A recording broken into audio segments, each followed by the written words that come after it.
నాయన. ఇదిగో ఒక విశ్రాంతి దినంలో నా ప్రభువా ఈ సువార్త చేయనట్టు మేమందరూ కూడా తండ్రి ఇక్కడ చేసినందుకు నీకు వందనాలు చెల్లిస్తున్నాం. 8 గ్రామానికి వచ్చాం ప్రభువా.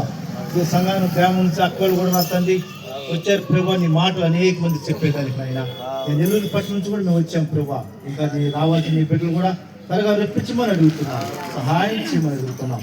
మేమందరం కూడా చేరిన ఆయన ఈ సత్య సువార్త మేము అనేక మందికి అందియాలని మేము ఆశపడి ఇంత దూరానికి వచ్చాం ప్రభువా.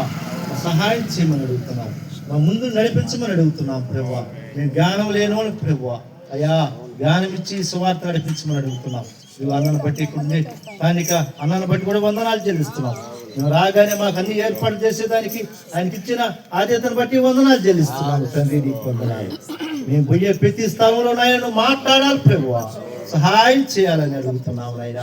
ప్రభువా ఒక్కసారి జ్ఞాపకం చేసుకోమని యూదుల గ్రామంలో నా తండ్రి ఈ మాటలు అనేక మందికి చెప్పేదానికి సహాయం చేయాలి.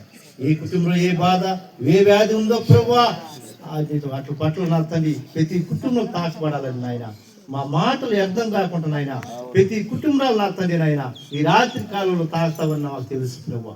నాయన మా మాటలు ప్రతి కుటుంబాలు తాకాల విస్తరిపోవాలి ప్రభువా. నీ వాక్యం అనేక మందికి నా తండ్రి వెళ్ళాలని మా ఆశ నా ప్రభువా.